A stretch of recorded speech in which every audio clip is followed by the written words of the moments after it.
Welcome back to the deep dive. We're here again to break down complex topics and give you those key insights.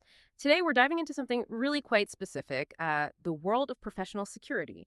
We're looking at what it actually takes to train and license a modern security specialist. Yeah, our mission today is to really pull apart the essentials. What are the foundational requirements for this kind of career? It's highly regulated now. We're digging into some excerpts from this pretty extensive audio course. It's called Foundational Security and Legal Compliance, the Modern Guard 4.0, introduced by a Max B, apparently. And what's interesting is it's offered completely free. So yeah, this isn't just about, physical stuff. It's about making that transition into a really professionalized field. Could be basic surveillance, could be specialized executive protection, or even like handling explosives transport, big stuff. Okay, let's unpack this then. How do you go from just being interested to being a certified, legally compliant professional in this field? We're trying to find that shortcut to the core knowledge you absolutely need for modern security work. And it is fascinating. That title, Modern Guard 4.0, it really signals a big shift, doesn't it? It's moving away from just physical readiness, which used to be maybe the main focus, towards really valuing legal understanding, tech skills, even psychological know-how. This isn't the security sector from, 20 or 30 years ago. It's much more structured. The fact that the training immediately hits on legal frameworks, operational stuff, technology, and psychology, well, that seriously boosts compliance across the industry, and it makes the guards themselves much more career-ready. And when you look at the course structure that Max B lays out, it's not just a quick orientation, no. It's more like a blueprint for building a professional career. So we're going to spend some real time breaking down these 4 core modules. The depth here shows they recognize that maybe the guard's most important tool isn't, a baton or something. It's knowing the specific laws and procedures for where they work. Okay, let's jump right in then. Module 1, the legal and professional framework. You called these the non-negotiables, and that feels right. This is the foundation. Before you even learn the how-to of patrolling, you absolutely have to know the law. Security is now a highly specialized field, and those legal lines are crystal clear, or they need to be. And the context is key here, right? In places like Spain, or really across the EU, the private security role is specifically defined as a complement to public law enforcement. You're there to protect people, property, assets, but always subordinate to and coordinating with the official authorities, like the National Police or Civil Guard in Spain. That really sets the tone immediately. You are not some kind of parallel police force. Exactly. That idea of strict subordination. That's the bedrock legal principle. And because you're interacting with the public, you're operating under state rules, the barriers to even get into training are pretty high. Which makes sense. It's a filter, right? For professionalism, for public trust. So let's look at those baseline entry requirements. First off, age. You've got to be at least 18. Second, education. And this isn't minor. They need a verifiable secondary education diploma. The example given is the ESO in Spain, or something equivalent. So not just anyone can walk in off the street. You need a certain baseline level of education. Right, because you need to be able to grasp some pretty complex legal ideas, technical details later on. It ensures a basic level of literacy and, frankly, cognitive ability. And it goes beyond just academics, right? Integrity, fitness. Oh, absolutely. For that public trust aspect, you need a clean criminal record. No convictions for intentional crimes in the last few years, the exact time frame, maybe 2 to 5 years, depends on how serious the crime was. And then, physical and psychological aptitude tests, mandatory. They're checking physical capability, sure, but also stability, judgment, how you handle pressure. That makes sense. And often, because of how European security works together, you might need to be a citizen of an EU member state or a country that has a specific agreement. It's all designed to build a regulated, trustworthy force that can cooperate across borders if needed. Okay, so you pass that initial screening, then you get into the licensing process itself. This isn't just filling out a form, is it? It leads to that professional ID card, the TP in Spain you mentioned. No, it's far from simple. The initial training alone, we're talking at least 180 hours at an authorized training center. 180 hours. What does that actually cover? Is it all just legal stuff? A huge chunk is legal. Deep dives into laws on use of force, people's constitutional rights, data protection rules, even criminal procedure basics. Like understanding the difference between private property rules and public space rules. Big difference. You're not just learning rules, you're learning how they apply in real situations you might face. And after those 180 hours? Then come the exams. State-coordinated exams and physical tests run by the Ministry of the Interior or the equivalent government body. So the government itself oversees the qualification. Reinforces that official regulated status. Precisely. And it doesn't stop there. To keep that license, that TID-IP, active, you need 20 hours of refresher training every single year. 20 hours every year. Every year. Mandatory. And that's critical. Think about it. Technology changes, laws get updated, new threats emerge. Continuous professional development isn't just a good idea. It's built into the system. It's how the industry keeps standards high. Okay, now this is where he said it gets really interesting. The history bit. The limits on what private guards can actually do. You mentioned the source material highlights a specific law, Law 5/2014, aimed at killing off this idea of the unregulated parallel police. That phrase, unregulated parallel police, it's powerful, isn't it? It points to a past where maybe some guards, perhaps undertrained, acted like they had full police powers. Law 5/2014 was basically a hard reset. It hammered home that strict subordination to public forces. And it's very specific about what private guards cannot do. It's all about protecting civil liberties. Okay, so what are some of those big cannot do's? Well, the big ones are no interrogations. That's for law enforcement with all the legal safeguards involved. Guards can't just start questioning people like police investigators. They also can't hold on to personal documents, IDs, passports, unless it's part of that immediate detention and handover process we'll get to. And a really crucial one, no intervening in political stuff for labor disputes. So private security can't be used to, like, break strikes or intimidate protesters. Exactly.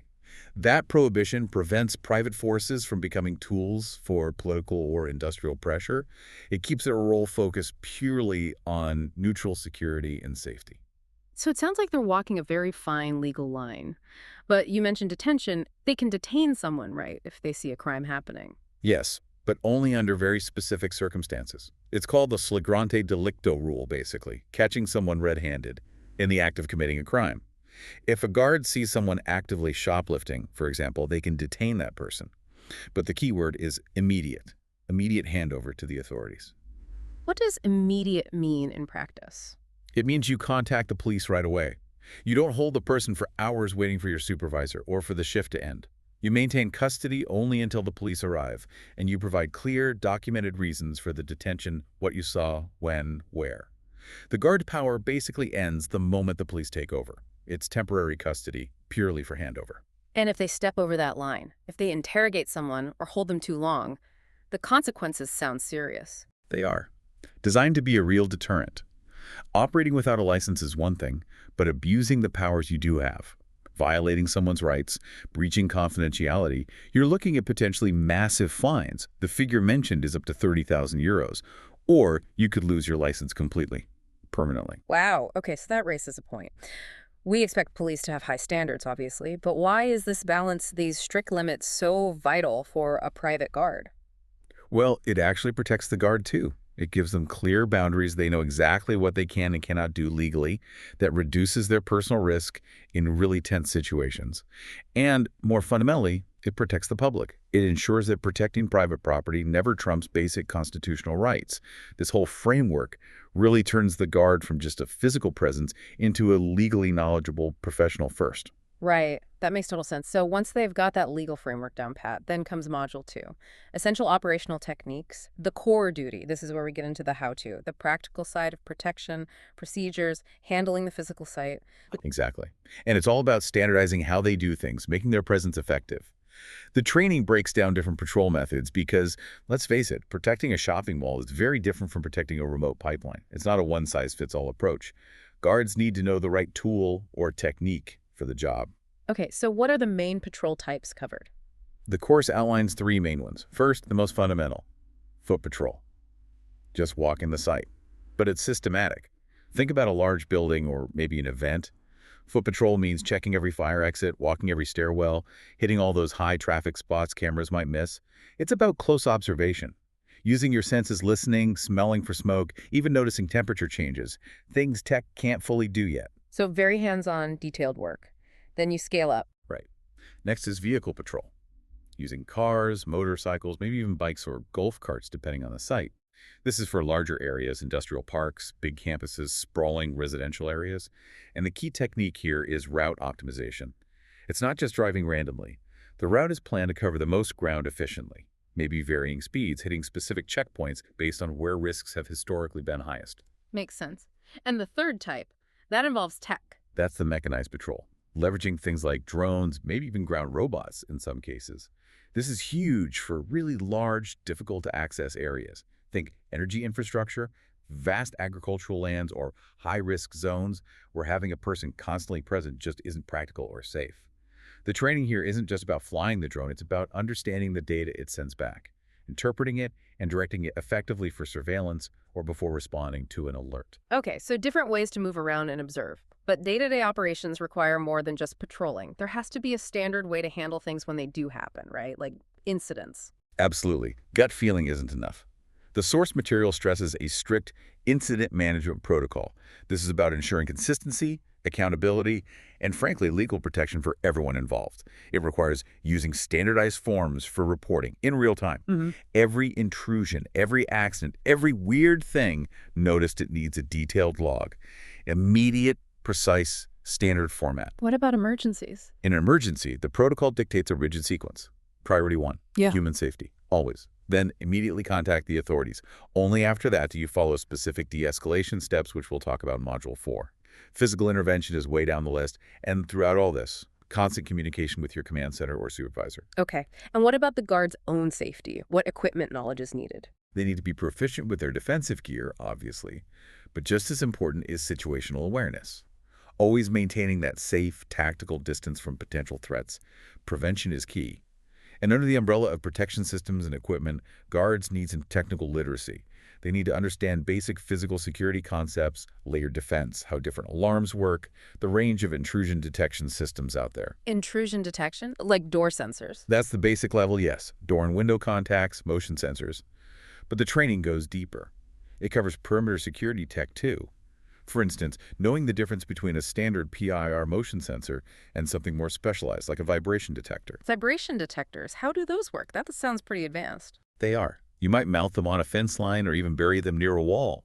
If someone tries to cut the fence, climb over it, or even dig under the wall, the vibrations trigger a specific alert. So the modern guard isn't just waiting for a visual on a camera which might be blocked by fog or darkness. They get an alert. Vibration detected, Sector 4B. They know exactly where to dispatch a patrol to check it out based on that specific tech input.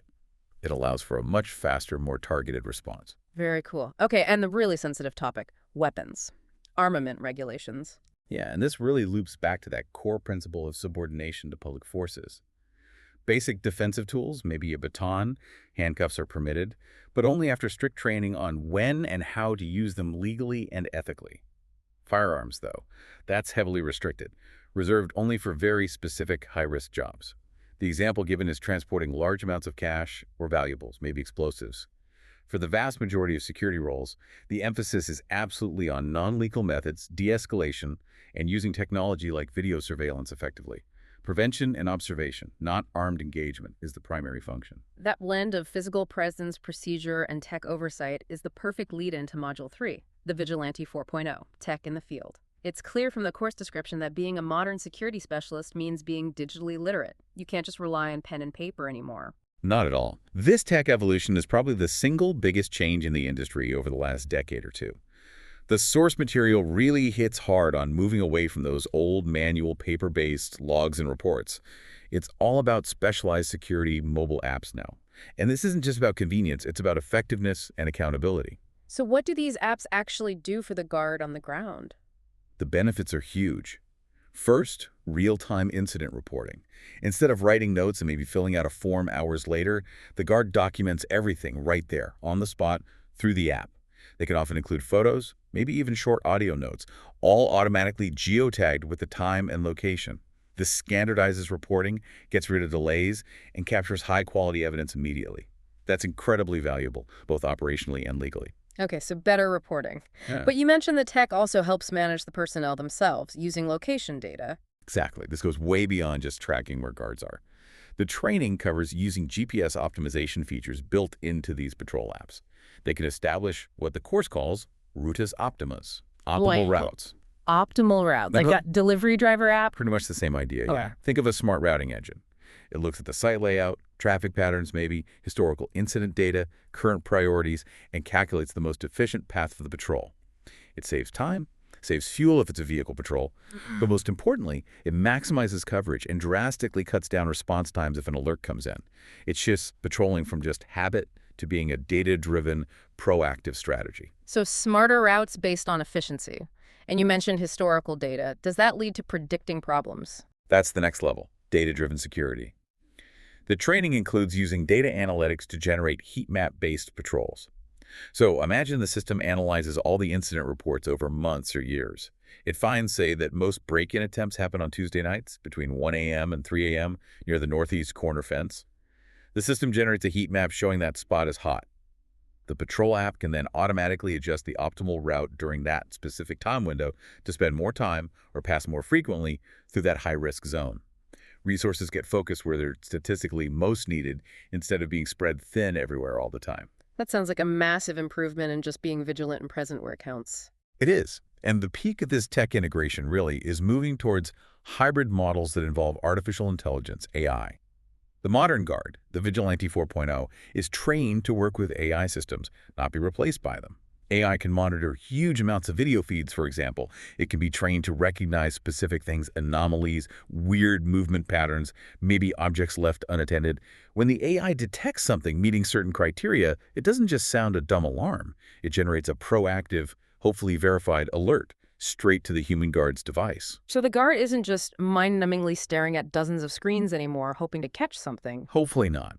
They're responding to intelligent, pre-filtered alerts. The AI does the heavy lifting on the mass surveillance side, freeing up the human guard to use their judgment, their training, their intuition to investigate and respond to qualified potential threats. It really elevates the role. The guard becomes an operative synthesizing information from the real world and the digital world. They're amplified by the tech. And it makes that annual 20-hour refresher training even more critical, right, to keep up with these tools. Absolutely. That technical skill is clearly vital. But let's shift gears now to the final module, Module 4. Applied psychology and conflict resolution. We've talked legal, operational, technological. Now we hit the human element. The source mentioned this aligns with something called UF 2673 in Spanish curricula. Regardless, this feels like maybe the most critical part for actually preventing harm and ensuring things end safely. I agree. Often it's the soft skills that make or break a situation, especially a tense one. The training really underscores that a professional guard must be good at managing interactions, at de-escalating things. It shows that psychological training isn't just an add-on. It's considered just as important as knowing the law or how to use the equipment. So what does that psychological training actually involve? Well, it starts with some core psychological skills, things like improving attention, perception, memory, techniques for observation. Why memory and perception? Because after something happens, accurate reporting is crucial. Can the guard give a detailed, reliable description of a person, of a vehicle, the sequence of events? They're trained in specific methods to observe systematically, turning subjective first impressions into objective details that can stand up as evidence. Okay, observation skills. But the bigger piece, as you said, is stopping things from escalating in the first place. Exactly. That's the deep dive into de-escalation and emotional intelligence. And it's a multi-layered approach. It starts with active listening and empathy.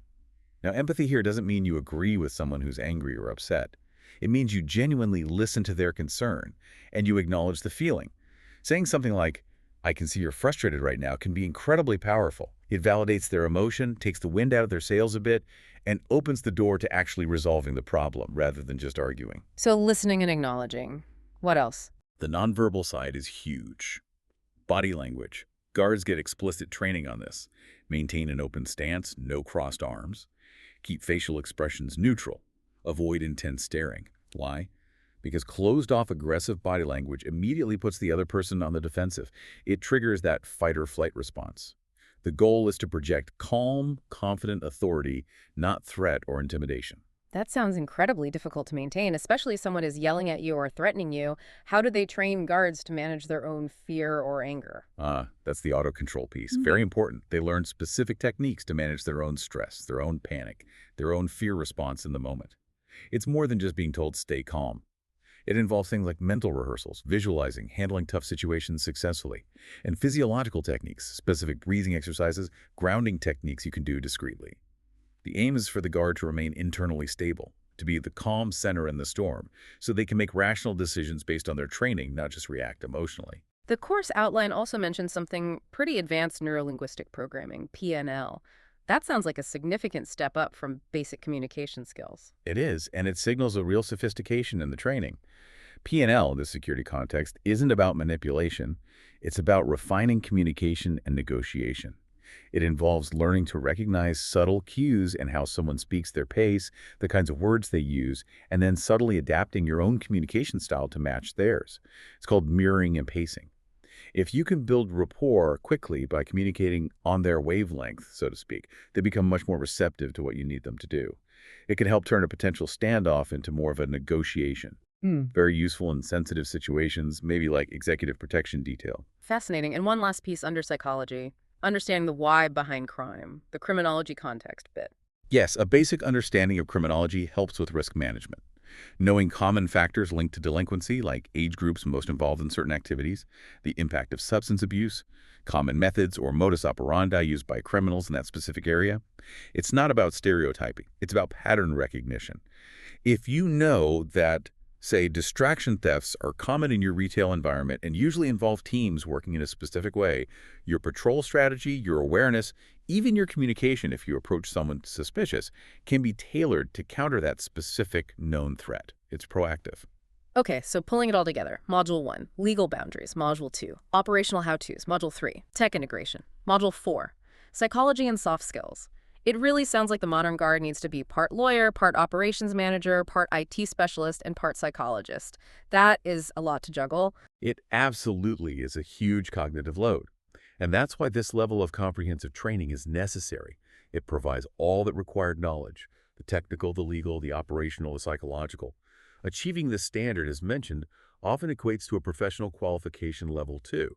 That's a nationally recognized benchmark of competence.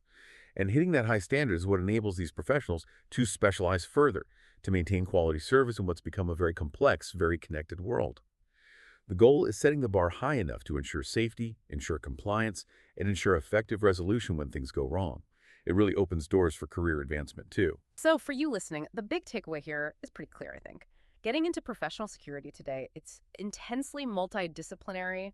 It's just not primarily a physical job anymore. It demands real legal understanding, fluency with technology, and quite a bit of emotional intelligence and psychological skill. It's an intellectual commitment just as much as a physical one. And that point about continuous learning really sticks out. Those 20 hours of annual refresher training, they're not just box ticking. They are essential for staying current, staying expert in a field that changes this fast. And pursuing those advanced specialties we touched on, the P&L, the AI analysis, that seems like the path to the top tier of the profession. Which leads to maybe a final thought to chew on. We've seen how high the standards are becoming for private security professionals, folks who often work closely with public police but protect private interests. If they're now expected to be skilled in things like neurolinguistic programming, data analytics, complex legal reasoning, what does that tell us about the skills that might be needed in the future for anyone in a role that involves public safety or customer interaction in potentially stressful situations? That Vigilante 4.0 profile, blending those deep soft skills with high-tech competence, feels like a standard that could very well spread to many other professions dealing with crisis, conflict, or just complex human interaction. It's definitely a trend worth watching.